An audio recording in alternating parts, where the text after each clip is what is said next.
बहुत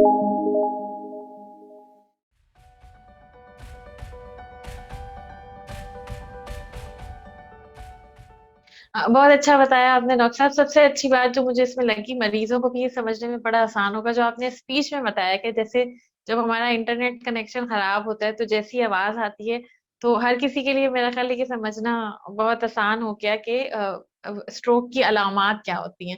अब मैं करेक्ट। चाहूंगी कि आप हमें थोड़ा रिस्क फैक्टर्स बताएं। वो कौन से लोग हैं, वो कौन से मरीज हैं जो ठीक भी हैं या नॉर्मल भी हैं, या जिनको कोई मर्ज लाहक है, तो उनको पता होना चाहिए कि जी मुझ पे फालिज का हमला या मुझे स्ट्रोक की प्रॉब्लम हो सकती है। तो वो कौन से लोग हैं, रिस्क फैक्टर्स क्या हैं इसके? जी जी बिल्कुल, ये अच्छा सवाल है कि चाहे आपको अभी स्ट्रोक नहीं हुआ, तो उसको हम कहते हैं प्राइमरी प्रिवेंशन ऑफ स्ट्रोक, के बुनियादी तौर पे हम किस स्ट्रोक को कैसे रोक सकते हैं।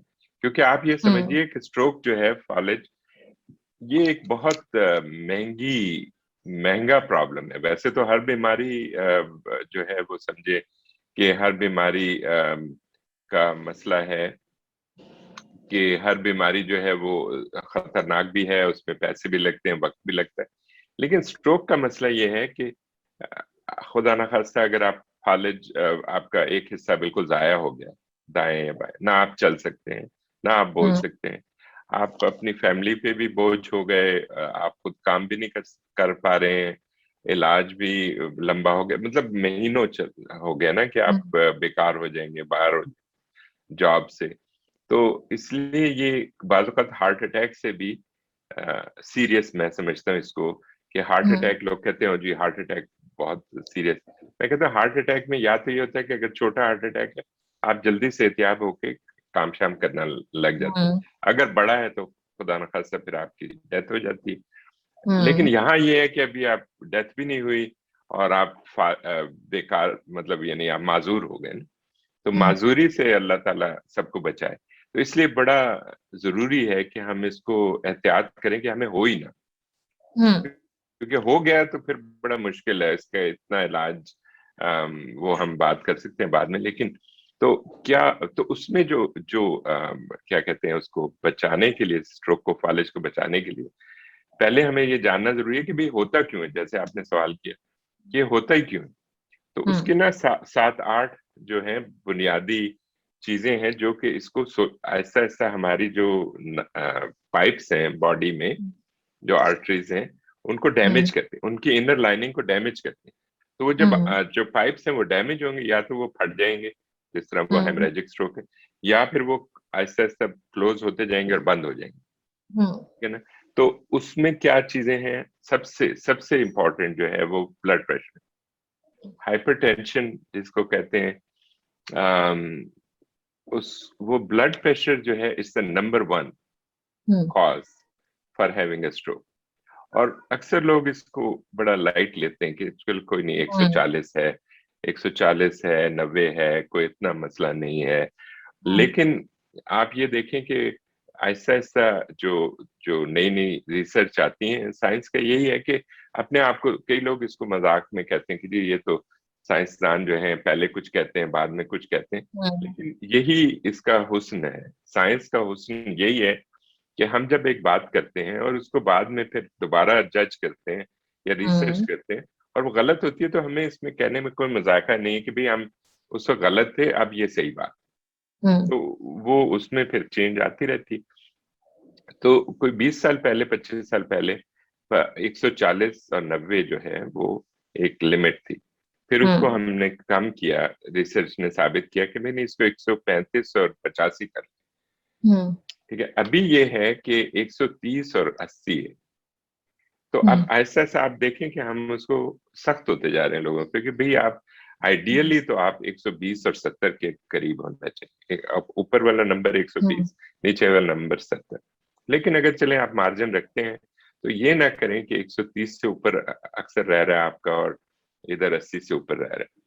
तो बेस्ट तरीका हम्म। ये है कि आपको जब भी मौका मिले आप अपना ब्लड प्रेशर चेक करें। अगर आपको कोई वो ऑटोमेटिक वाला है, या आपके घर में कोई बच्चा या बच्ची मेडिकल स्कूल में जाता है, नर्सिंग में है, हेल्थ केयर से रिलेटेड है, उसे कहे यार ये मेरा जरा ब्लड प्रेशर चेक करो।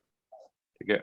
तो वो जितना भी हो हम्म। सके आप, वैसे तो आइडियली आप सुबह भी चेक करें, शाम को भी चेक करें, क्योंकि वो चेंज होता रहता है ना हमारे दिन के साथ ब्लड प्रेशर। हम्म। तो लेकिन अगर नहीं कर सकते हैं तो जब भी आपको मौका मिले रोजाना या एवरी अदर डे, एक दिन छोड़ के एक दिन कर लें, लेकिन उसको चेक करें। जब तक आप चेक नहीं करेंगे ना, आपको वो मतलब बंदा कहता है यार मुझे तो कोई प्रॉब्लम नहीं है, मुझे तो कोई बीमारी नहीं, हम्म। लेकिन पता चलता है कि ना चेक किया, ना डॉक्टर के पास गए कभी, तो हम्म। कैसे पता चले कि क्या बीमारियां चल रही हैं जब तक आप चेक नहीं कराएंगे अपने आप को। तो एक तो हो गया ब्लड प्रेशर। हम्म। तो दूसरा ये है कि डायबिटीज, ठीक हम्म। है ना, diabetes जो है वो, डायबिटीज इज वेरी इंपॉर्टेंट। उसके बाद आपका कोलेस्ट्रॉल बहुत इंपॉर्टेंट है, ठीक है, ये हो गया। फिर आप आ जाते हैं, स्मोकिंग पाकिस्तान में बहुत कॉमन है, और थर्ड वर्ल्ड हम्म। में और कॉमन होती है, यहाँ पे थोड़ा कम हो रही है, हम्म। अमेरिका में और फर्स्ट वर्ल्ड में, और वहां पे बढ़ रही है। तो इट्स अनफॉर्चुनेट कि यहाँ पे उस पे टैक्सेस बहुत बढ़ा दिए गए हैं, बहुत महंगी है सिगरेट पीना।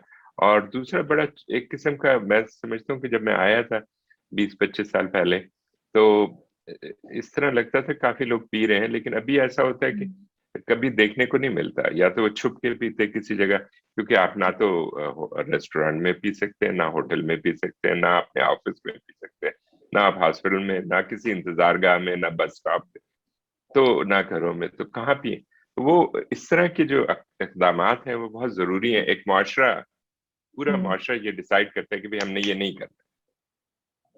तो खैर वो है, स्मोकिंग है, ड्रिंकिंग का मेरा ख्याल इतना प्रॉब्लम नहीं है तो है, पाकिस्तान में ऐसा नहीं है कि लोग नहीं करते हैं, लेकिन नहीं है। जो है, हाँ, तो वो भी एक रिस्क फैक्टर है। फिर आपका मोटापा जो है हम्म। वो भी पाकिस्तान में हम्म। लेकिन उससे ज्यादा पाकिस्तान में मैं समझता हूँ कि जो ज्यादा है कि एक्सरसाइज नहीं करते लोग। यहाँ पे आप ये देखेंगे कि यहाँ पे जैसे ही फारिग होते हैं काम से 4-5 बजे, चाहे वो हम्म। आप लड़कियां हैं, लड़के और मर्द, वो सीधा जिम जाएंगे और 1-2 घंटा वो करके जिम में गुजार के फिर करते हैं, या फिर वो सुबह काम में आने से पहले 8 बजे से पहले वो 7-6-7 बजे चले जाएंगे, जिम से आके तैयार होके फिर काम करेंगे। तो बड़ा अ, और यहाँ पे भी मैं समझता हूँ कि हम पाकिस्तानी कम्युनिटी जो अमेरिका में है वो कम करती है ये, जब हम अपने गोरे जो कोलीग्स हैं या दूसरे जो हिस्पैनिक्स हैं और ब्लैक्स हैं उनको देखते हैं कि वो ज्यादा एक्सरसाइज करते हैं हमसे, एटलीस्ट वो कल्चर की बात है, एक आदत बनाने की बात। तो तो एक्सरसाइज ना करना, वर्जिश ना करना एक रिस्क फैक्टर है। तो तो ये हो गया। उसके बाद तो फिर एक स्लीप एपनिया है कि अगर आप रात को खर्राटे ले रहे हैं और सोते वक्त खर्राटे लेते हैं, आपकी बीवी को पता है या आपके शोहर को पता है, या इतने ज्यादा जोर से ले रहे हैं, सब घर को पता है कि भाई आप खर्राटे लेते हैं, तो आप चेक करवाएं हम्म। वहां पे। मेरा नहीं ख्याल इतना कॉमन है, लेकिन स्लीप एपनिया का टेस्ट अब तो घरों में चेक हो सकता है, छोटी सी मशीन से, उसको हम कहते हैं होम स्लीप टेस्ट। तो होम स्लीप टेस्टिंग जो है वो घर में हो सकती है, आपको किसी लैब में जाने की जरूरत नहीं। तो एनीवे अगर आपको डायग्नोज होता है कि स्लीप एपनिया आपको है, तो उसको ट्रीट करना पड़ेगा, उसको ट्रीट करना चाहिए, क्योंकि untreated, uncontrolled sleep apnoea is a risk hmm. Factor. इससे स्ट्रोक हो सकता है और हार्ट डिजीज भी हो सकती है, एट्रियल फिब्रिलेशन हो सकता है, और आपको हार्ट अटैक हो सकता है। तो ये सारी जो है ना, समझें कि ये इसको हम कहते हैं मॉडिफाइबल रिस्क फैक्टर। मॉडिफाइबल का हम्म। क्या मतलब, कि जिसके बारे में हम कुछ कर सकते हैं, राइट। इसके अलावा अनमॉडिफाइबल रिस्क फैक्टर ये हैं कि अगर आपकी एज जो है 65 और 55, अगर आप हम्म। औरत है तो उससे ऊपर है, तो देन हम्म। आपका मतलब ये है कि आप आपको स्ट्रोक हो सकता है। लेकिन अब आप क्या कर सकते हैं, अब आप 75 हैं, 80 हैं, तो अब हैं, उसका कुछ हो नहीं सकता ना। पक्का, इस तरह बिल्कुल। अगर आपकी फैमिली हिस्ट्री है कि आप के चचा को हुआ, आपके अम्मी को हुआ, आपकी दादा को हुआ स्ट्रोक, तो इसका मतलब आपकी फैमिली हिस्ट्री है हम्म। कि उसका, तो अब लेकिन उसका क्या कर सकते हैं आप, अपनी जीन्स का तो कुछ नहीं कर सकते। तो वो हम्म। इसलिए हम इसको इस तरह डिवाइड करते हैं कि भाई नॉन मॉडिफाइबल रिस्क फैक्टर और मॉडिफाइबल रिस्क। तो मैंने जो बात की जरा तफसील से, वो हम्म। मॉडिफाइबल रिस्क फैक्टर, क्योंकि ये वो चीजें हैं जिनका हम कुछ कर सकते हैं बिफोर बिल्कुल। It's too late. हम्म। तो ये प्राइमरी स्ट्रोक प्रिवेंशन भी है।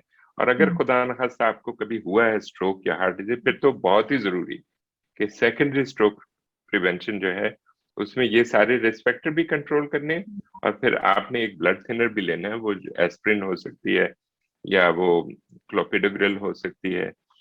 तो वो जो है वो एक अलग उसमें ट्रीटमेंट के उसमें आ जाता बिल्कुल ठीक। अगले सवाल पे जाने से पहले मैं आप ही की बात को थोड़ा सा वो करना चाहूंगी। जैसे आपने बताया कि स्ट्रोक जो है वो एक बहुत ही महंगी बीमारी है। अगर किसी को स्ट्रोक हो जाता है और उसका number one modifiable risk factor जो हमारे पास मौजूद है वो ब्लड प्रेशर है, यानी कि हाइपरटेंशन है, हाई ब्लड प्रेशर। तो मुझे ऐसा लगता है कि अगर हम मरीज को ये समझा दें कि एक दवा खा लेना, गोली खा लेना आसान काम है बनिस्बत इसके कि खुदा ना खास्ता स्ट्रोक हो जाए और फिर वो एक सारी जिंदगी की वीकनेस हो जाए और फिर वो आप उसको कभी भी ठीक नहीं कर सकते। तो मेरा ख्याल है आपने बहुत अच्छा इसके बारे में बताया और ये बहुत जरूरी भी है हमारे यहाँ। जैसे हम देखते हैं अक्सर मरीज आते हैं, वो आके कहते हैं कि जी हम उनसे पूछते हैं कि जी ब्लड प्रेशर की कौन सी दवा खाते हैं, तो हमें आगे से जवाब मिलता है कि जी वो तो जब होता है तो खा लेते हैं। तो हमारे यहाँ ये वाला कॉन्सेप्ट के ब्लड प्रेशर की दवा बाकायदगी से खानी है, है, हर ये रोज खानी जी। बिल्कुल, ये बहुत जरूरी है।